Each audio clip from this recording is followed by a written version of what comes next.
حتى مطلع الفجر.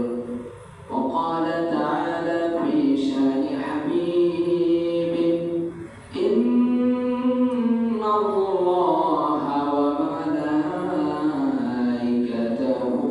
يصلون على النبي يا أيها الذين آمنوا صلوا عليه وسلموا تسليما. اللهم سيدنا مولانا محمد وعلى آل سيدنا مولانا محمد. اللهم سيدنا مولانا محمد وعلى آل سيدنا مولانا محمد.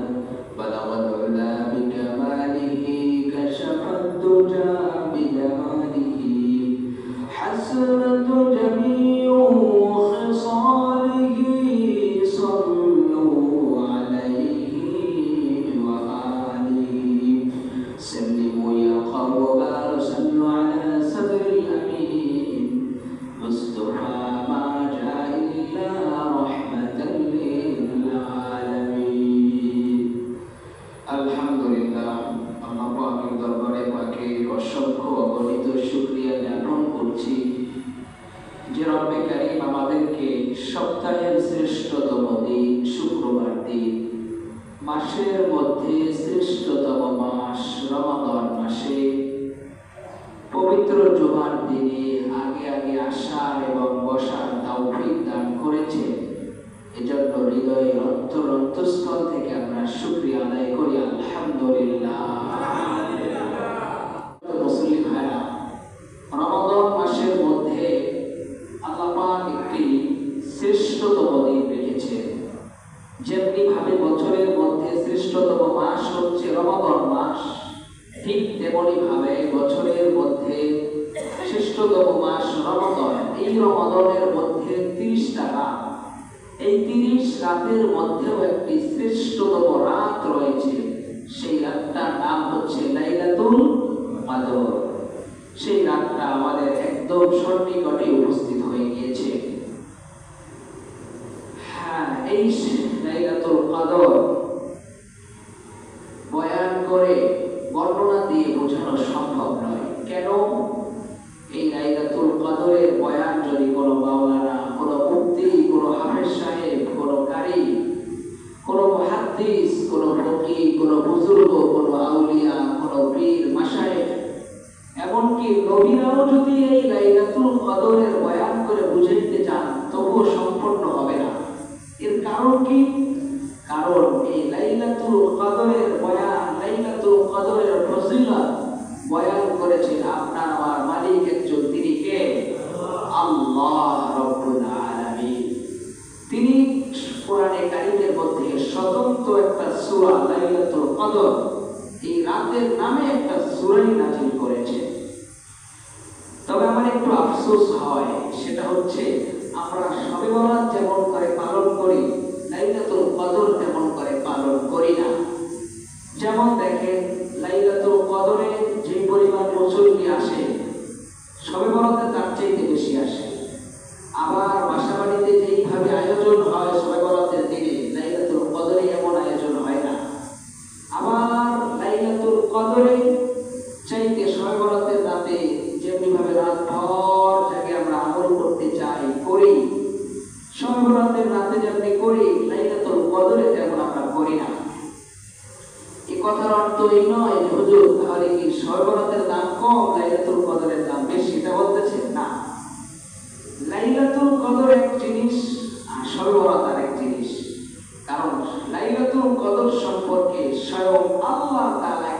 সূরাই নাযিল করেছেন। বলেন সুবহানাল্লাহ। একটু উদাহরণ দিলে সহজে বুঝবেন। খালা শাশুড়ির দাম বেশি নাকি আপন শাশুড়ির দাম বেশি? আপন শাশুড়ির দাম বেশি না?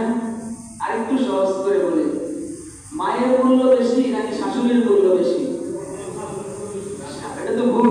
এই যে এই ভুলটাই তো আমরা করি। এই জন্য তো লাইলাতুল কদরের চাইতে আমরা কি করি? শবে বরাতের মূল্য বেশি নেই। মূলত লাইলাতুল কদরের মূল্য বেশি।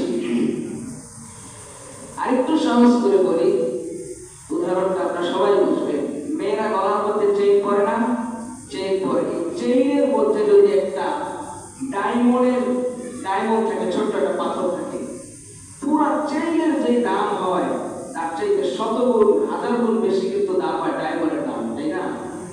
ঠিক রমাদান মাসের মধ্যে 30টা রাতের যে দাম, এর চাইতে হাজার গুণ লক্ষ গুণ বেশি দাম হচ্ছে কদরের রাতের দাম। বলে সুবহানাল্লাহ।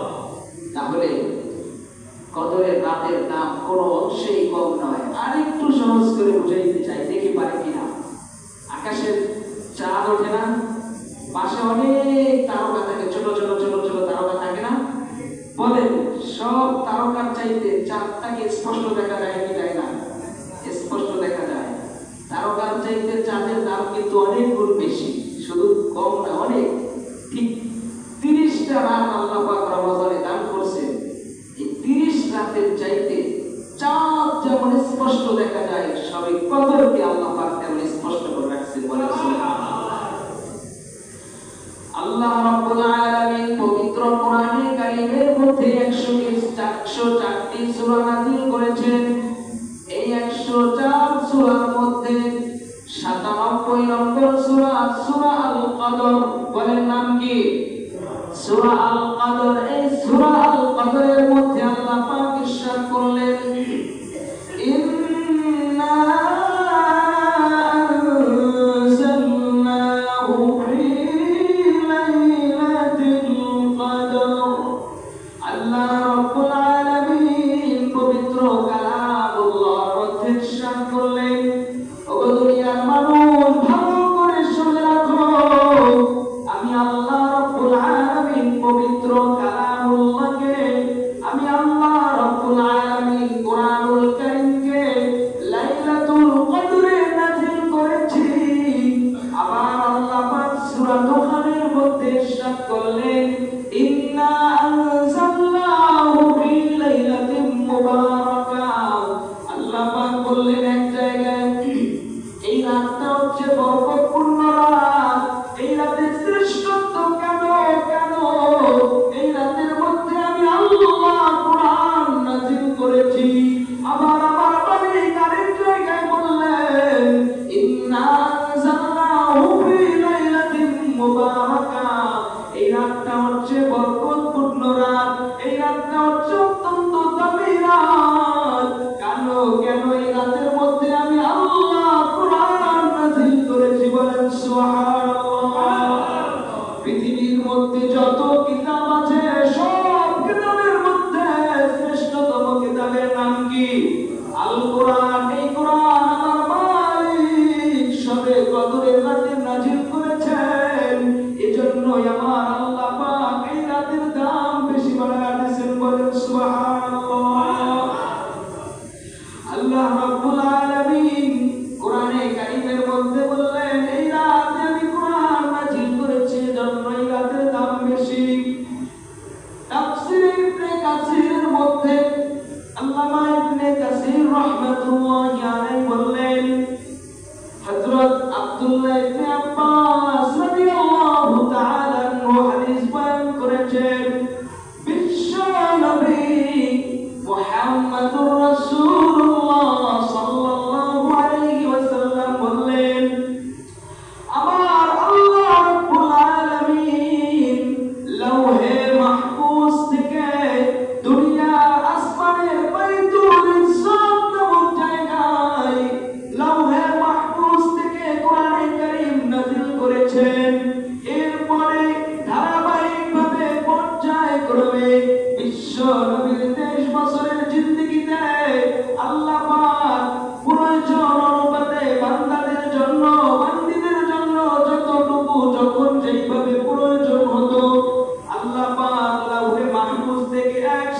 দুনিয়ার আসমান বাইতুল ইজ্জতে কোরআন নাযিল করেছেন।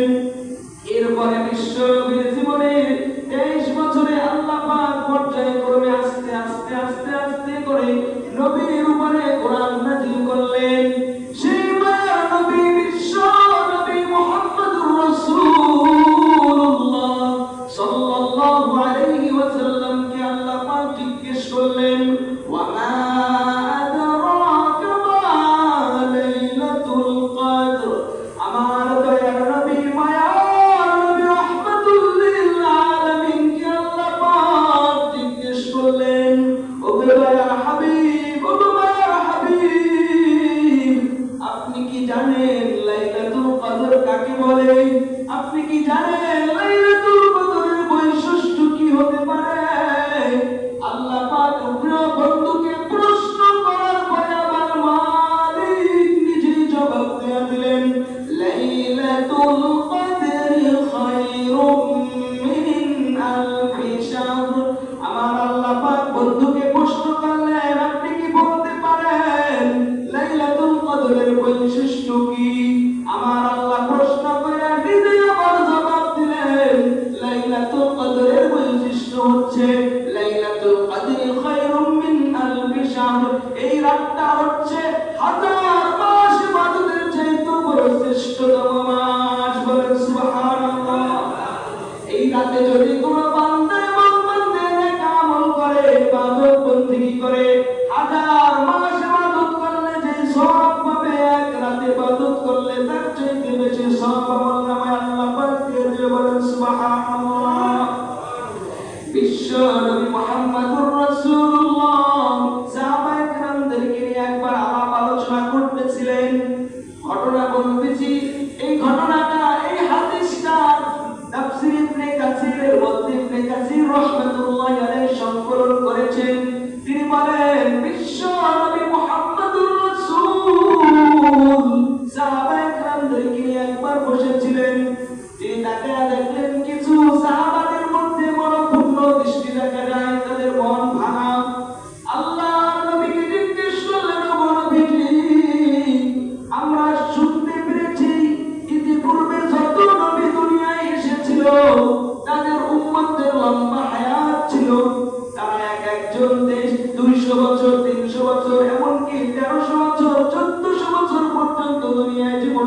মুসলমানদের পক্ষে, ইসলামের পক্ষে কাফেরদের বিরুদ্ধে যুদ্ধ করে।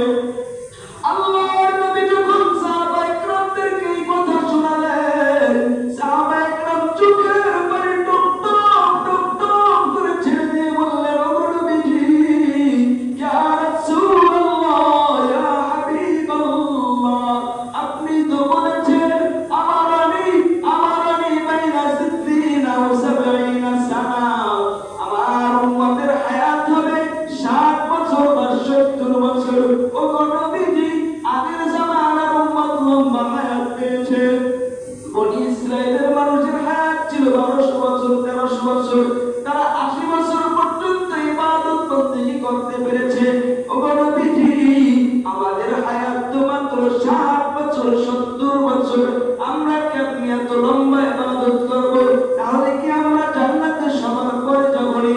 আল্লাহর নবীকে যখন এই প্রশ্ন সাহাবায়ে কেরাম করলেন, সাহাবায়ে কেরামকে আল্লাহর নবী বললেন, ও সাহাবায়ে কেরাম শুনে রাখো, আমার মালিক আমার উম্মতের বৈশিষ্ট্য এত বাড়িয়ে দিয়েছে, এত বেশি দান করেছে, হায়াত হবে কম, আমল হবে কম। কাল কিয়ামতের ময়দানে, হাশরের ময়দানে অন্য উম্মতের আগে আমার উম্মত জান্নাতে যাইব। নবী জানায়া দিলেন, লাইলাতুল কদরি খায়রুম মিন আলফি শাহর, আমার উম্মতকে আল্লাহ পাক এমন একটা রাত দান করেছে, যেই রাতের মধ্যে কোন বান্দা এবং বান্দি যদি মালিকের সন্তুষ্টি অর্জন করার জন্য ইবাদত বন্দেগী করে, এক রাতের আমল করবে 83 বছর 4 মাস আমল করার সওয়াব আল্লাহ পাক তার আমলনামায় দিবে। বলেন সুবহানাল্লাহ। আমার উম্মত হায়াত পাইব কম, জান্নাতে যাইব সবাই আগে। কেমনে? বোনাস রাখছে। কি রাখছে আল্লাহ পাক?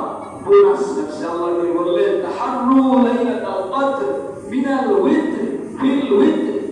আল্লাহ নবী বললেন, তোমরা বিজুরের রাতে, মিনাল আশরি আনিল আওয়াখির, যে রমাদানের শেষ দশকের বিজুর রাতে তোমরা কদর তালাশ করো।